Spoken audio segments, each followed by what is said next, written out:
Boa noite, queridos. Nós estamos aqui hoje mais uma vez para a nossa devocional na presença do Senhor, para agradecê-lo por tudo que Ele tem feito por nós, também para pedir as bênçãos, suplicar a misericórdia do nosso Deus e para meditar no que a palavra de Deus tem a nos dizer. Eu quero pedir que os irmãos me acompanhem na leitura do Evangelho de João, no capítulo 4. Nós vamos ler os versículos de 1 a 6. João 4, de 1 a 6, diz assim: Portanto, quando o Senhor soube que os fariseus tinham ouvido que Jesus fazia e batizava mais discípulos do que João, embora Jesus mesmo não tenha batizado, mas os seus discípulos, ele deixou a Judéia e partiu novamente para Galiléia. E era-lhe necessário passar por Samaria. Então ele chega a uma cidade de Samaria que é chamada Sicar, perto das terras que Jacó deu a seu filho José. Ora, o poço de Jacó estava ali. Jesus, pois, cansado da sua viagem, assentou-se assim junto ao poço, e era cerca da hora sexta. Amém? Irmãos, nesses versículos a gente vê então um episódio em que Jesus sai da Judéia ali, vai para a região da Galiléia e novamente passa pela cidade de Samaria. E é interessante que Jesus estava saindo da Judéia rumo à Galiléia, mas ele tinha 3 opções de rota para fazer esse percurso. E ele escolheu aquela que passava por dentro de Samaria. No versículo 4, João fala assim: e era-lhe necessário atravessar a província de Samaria. Por que Jesus escolheu essa rota e não uma outra? Ele escolheu essa rota porque ele tinha um encontro marcado lá no poço de Jacó com a mulher samaritana. Ela não sabia disso, mas ele sabia. Ele sabia que ele precisava passar por ali exatamente naquele horário, naquele lugar, para que ele pudesse então encontrar aquela mulher para quem a salvação devia ser anunciada. E ele então vai por esse caminho, chegando no poço de Jacó ali, ele encontra a mulher samaritana e prega para ela sobre o evangelho, né? E ela então se arrepende dos seus pecados. Jesus teve a sensibilidade de escolher esse caminho, que embora fosse o mais curto, também era o mais difícil, uma vez que os judeus não eram bem recebidos na província de Samaria. Mas Jesus não se importou com isso, ele foi até lá. Ele sai da Judéia e vai então para Galiléia, passando por Samaria, para ter esse encontro com a mulher samaritana. E aí tem uma coisa importante pra gente, algumas coisas importantes para a gente pensar. Jesus, a sua agenda de Jesus, as coisas que ele fazia eram determinadas não pela sua vontade ou pela vontade dos outros, mas pela vontade de Deus. A agenda de Jesus aqui, ela era governada pelos céus, pela vontade de Deus, pelo propósito de Deus e pelo propósito da sua própria missão, que era salvar a humanidade. É interessante que a gente vê que Jesus sai da Judéia porque os judeus começaram a discutir uma questão que era inócua, insignificante, né? Que era quem batizava mais, Jesus ou João Batista, né? Tá aí nos primeiros versículos. E Jesus, então, diante daquela discussão tola, né? Ele então resolve fazer o seu trabalho. Ele diz: eu não vou ficar aqui discutindo isso, eu vou embora, vou seguir o meu caminho e vou fazer aquilo que eu vim fazer, aquilo que eu tenho que fazer. E ele então escolheu esse caminho, porque a salvação de uma mulher rejeitada pela sociedade, a pregação numa cidade repudiada pelos judeus, era a prioridade de Jesus, né? Anunciar o evangelho, salvar aquelas pessoas, era a prioridade de Jesus. Jesus fugiu então daquilo que muitos procuram e procurou aquilo de que muitos se afastam. Ele não estava interessado numa agenda que dava valor à estatística de batismo, de quantas pessoas eram batizadas.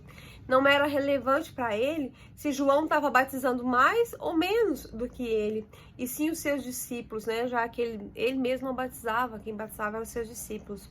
Mas é engraçado como hoje as pessoas perdem muito tempo discutindo coisas inúteis e elas então esquecem daquilo que realmente importa, que é fazer o trabalho do Senhor, que é pregar o evangelho. Jesus fugiu dessa competição, ele não alimentou a vaidade no coração dos seus discípulos e ele não estava nem aí para esse tipo de assunto e de concorrência. Irmãos, como é que é a nossa agenda? Como é que é a sua agenda? Qual é a prioridade da sua vida? O que você tem colocado em primeiro lugar? Do que você tem fugido e para onde do que você tem se aproximado? A gente vê que às vezes a gente perde tanto tempo discutindo bobagens ou tanto tempo envolvido com coisas supérfluas e esquece então de fazer aquilo que é realmente importante, que é a vontade de Deus, o propósito de Deus e o serviço do Senhor Jesus. Trabalhar no reino de Cristo é a missão mais importante que nós temos. E às vezes nós temos fugido disso e nos aproximado das coisas do mundo. Nós perdemos o nosso tempo discutindo e considerando e fazendo projetos para o mundo, buscando um sucesso que não vai durar, um sucesso que muitas vezes vai atrapalhar a nossa comunhão com Deus lá no mundo. A gente busca ser reconhecido pelas pessoas, a gente busca ser amado por outros homens, né? E alimentar a nossa vaidade, o nosso ego com coisas que a gente quer ou acha que precisa. E com isso a gente vai se afastando então da vontade do Senhor, do serviço no reino de Deus. Jesus fez justamente o contrário. Ele fugiu dessas coisas vãs, dessas coisas inúteis, e ele então foi fazer o seu trabalho. Olha, eu tenho que pregar, a salvação é a minha prioridade. E ele então foi. E nós devemos pensar sobre isso nas nossas vidas. Segundo lugar, Jesus, ele foi deliberadamente pelo caminho de Samaria, mesmo sabendo que aquele seria um caminho difícil. E quando chegou o meio-dia, e ele já estava com fome, ele enviou então seus discípulos para comprar comida na cidade de Sicar, né, que era uma cidade que era conhecida por ter muitos bêbados, né? Um judeu considerava o pão dos samaritanos um pão imundo, né? E Jesus vai quebrar aqui um monte de protocolo cultural, ele vai romper com um preconceito religioso que existia. E se não bastasse isso, Jesus estava ali sozinho no poço quando a mulher samaritana se aproximou. Ele então pediu que ela lhe desse água. Um rabino não podia falar com uma mulher em público, ainda mais com uma mulher samaritana e repudiada pela própria sociedade de onde ela vivia. Essa postura de Jesus chocou até os seus discípulos, né?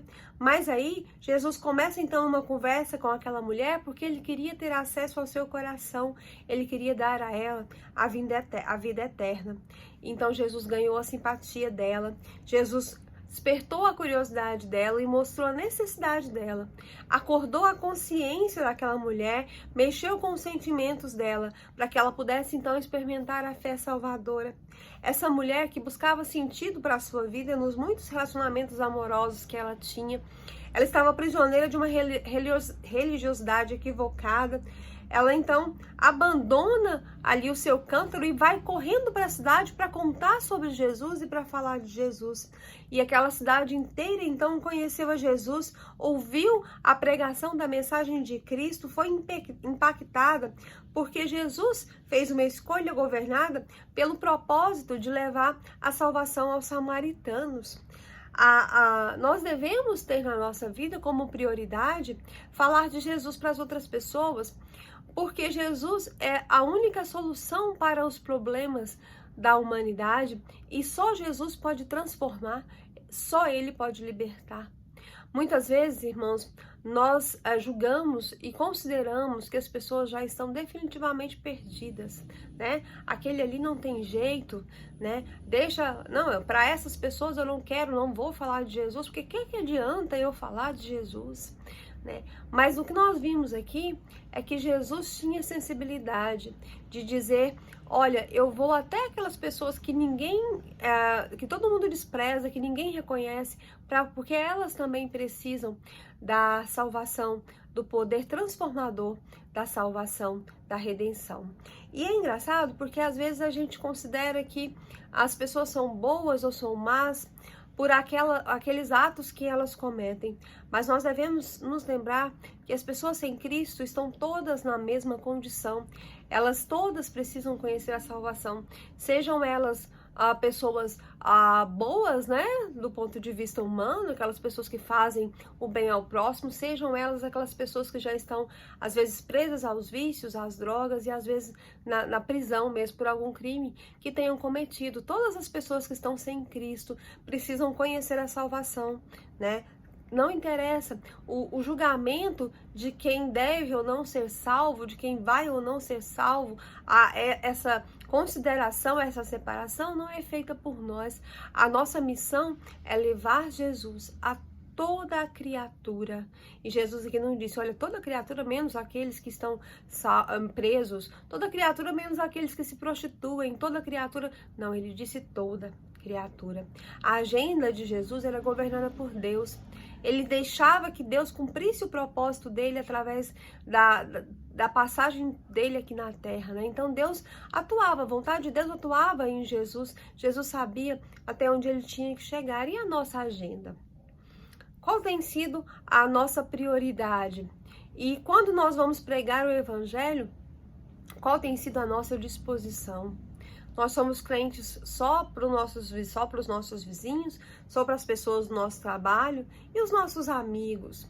E aquelas pessoas que estão longe de nós, passando por dificuldades, o que nós temos feito por elas? Nós temos pelo menos orado por quem nós não podemos estar falando de Jesus pessoalmente, orado por missões. Nós temos nos esforçado em pedir ao Senhor que estenda o evangelho aos 4 cantos do mundo. Qual tem sido o meu envolvimento com a obra de Cristo, com o serviço do reino? A obra do Senhor Jesus tem sido prioridade na minha vida? É uma pergunta que nós precisamos fazer. Que interesses estão governando a nossa agenda? Quais são os princípios que regem as nossas escolhas? Por que nós estamos indo por este ou por aquele caminho? Então nós precisamos pedir ao Senhor que nos ajude a fazer essas escolhas que tragam glória para o seu nome, edificação para a sua igreja e salvação para os perdidos. Que a visão, a paixão e o compromisso de Jesus de salvar os perdidos iluminem os nossos olhos e inflamem então o nosso coração, para que nós possamos seguir esse exemplo. Amém? Vamos orar nesse instante. Vamos pedir ao Senhor que nos ajude a fazer a nossa agenda de acordo com o propósito dele. A dizer, Senhor, eu só vou se o Senhor me mandar, eu quero ir aonde o Senhor me mandar ir, quero fazer aquilo que o Senhor me mandar fazer e quero colocar o teu reino, o teu trabalho, a tua obra como uma prioridade absoluta na minha vida. Vamos pedir ao Senhor nessa noite que olhe para nós e que desperte esse desejo e faça essa obra nas nossas vidas. Vamos continuar orando pelos nossos irmãos e amigos que estão enfermos, aqueles que têm enfrentado dificuldades. Vamos orar nesse instante. Senhor Deus e Pai, nós somos, ó Deus, teus servos e nós estamos aqui nesta noite porque lemos a tua palavra e entendemos o recado que o Senhor tem para dar aos nossos corações. Senhor, nesse mundo de tantas agendas, de tanta correria, de tantos compromissos, nos ensina a colocar o teu reino em primeiro lugar. Nos ensina a colocar a tua vontade antes de todas as coisas.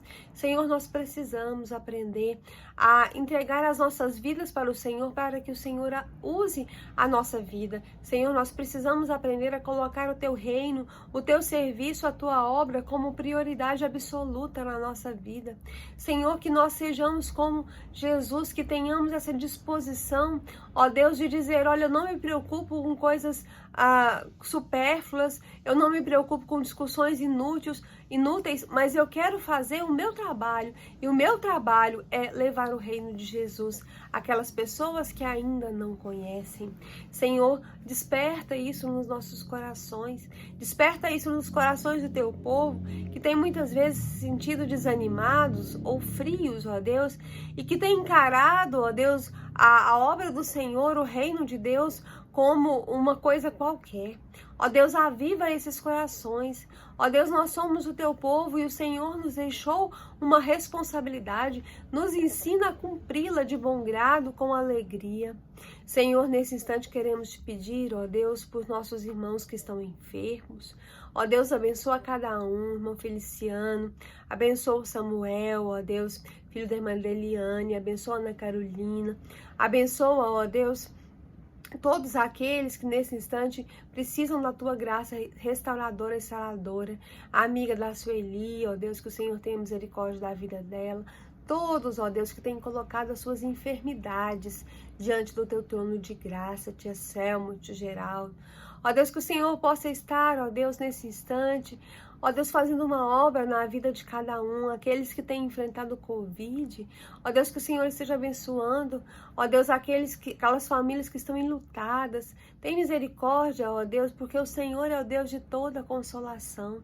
Abençoa em especial nesse instante a vida da irmã Elcia, dos seus filhos, ó Deus, que o Senhor possa estar abençoando, dando à sua serva aquilo que ela necessita para continuar a sua jornada.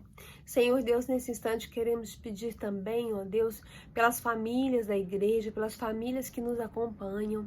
Ó Deus, muito obrigada, porque nós sabemos que nós temos muito a agradecer. O Senhor tem feito grandes coisas por nós. Mas nesse instante nós queremos te clamar, ó Deus, em nome de Jesus, que o Senhor entre em cada casa. Ó Deus, que o Senhor traga paz para cada família, que o Senhor restaure os relacionamentos, que o Senhor converta o coração dos filhos, que o Senhor dê sabedoria aos pais. Ó Deus, que o Senhor cuide das crianças. Tem misericórdia, ó Deus, de cada lar.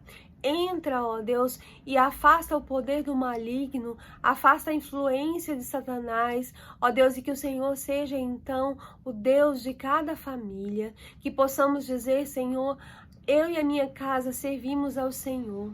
E, ó Deus, nessa noite, tem misericórdia daquelas famílias aonde o Evangelho ainda precisa ser conhecido. Ó Deus, aquelas famílias que estão orando, ó Deus, aqueles irmãos que têm orado pela sua família, pedindo a salvação, a transformação e a conversão das vidas. Ó Deus, que o Senhor possa fazer morada nessa noite, que o Senhor possa estar com a família da irmã Maria de Fátima. Ó Deus, que o Senhor possa estar, ó Deus, tocando no coração das suas filhas, do seu neto, do seu irmão. Que o Senhor possa estar também, ó Deus, com a família da irmã Helenita, com a família do irmão Tim, com as nossas crianças, nossos adolescentes, seus familiares, os esposos das nossas irmãs. Ó Deus, o Senhor tem uma obra para fazer, então tem misericórdia. Ó Deus, nos abençoa. Esteja conosco nessa noite, esteja conosco nessa semana. Dirige o nosso pensamento, dirige as nossas palavras, perdoa os nossos pecados. Nos ajuda a desempenhar, ó Deus, o nosso papel de servos, de obreiros, de trabalhadores da sua seara. Nós te louvamos, te engrandecemos, te exaltamos e glorificamos o teu nome, porque só o teu nome é, ó Deus, poderoso, é o nome poderoso, o nome sobre todo nome, o nome de Jesus. Amém. Amém. Que o Senhor nos abençoe, que Ele te abençoe e abençoe a sua família.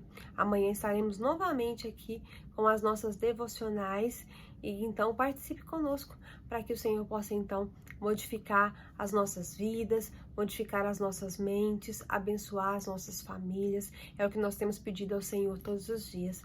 Em nome de Jesus. Amém.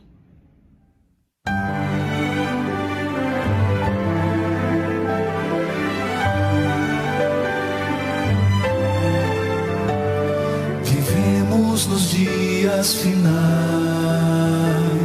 Jesus logo vai retornar. Em meio ao caos, ao ódio e o mal, Deus precisa ver em nós um povo santo. Em meio à descrença total, em meio ao ódio mortal, Deus precisa ter, Deus precisa ver servos fiéis e leais.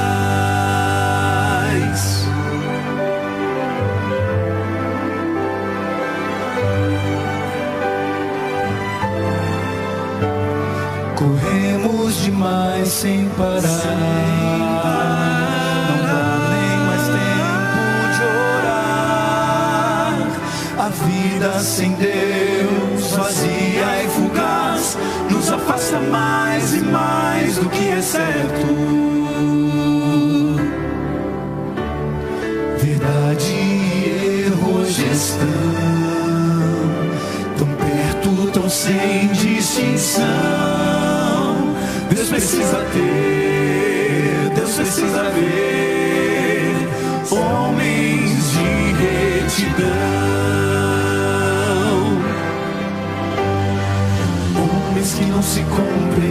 viverão. Homens que no íntimo da alma sejam verdadeiros e honestos.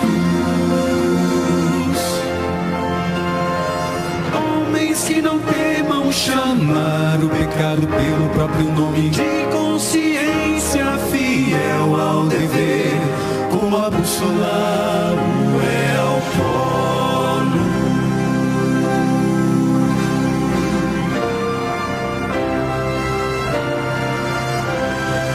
Homens sinceros e humildes, homens de fé e coragem, que sejam firmes no que é reto, ainda que caiam os céus.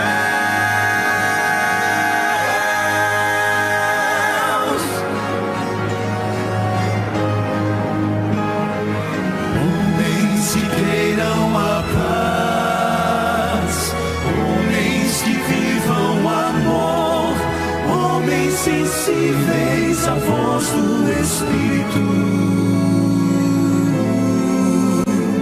que sejam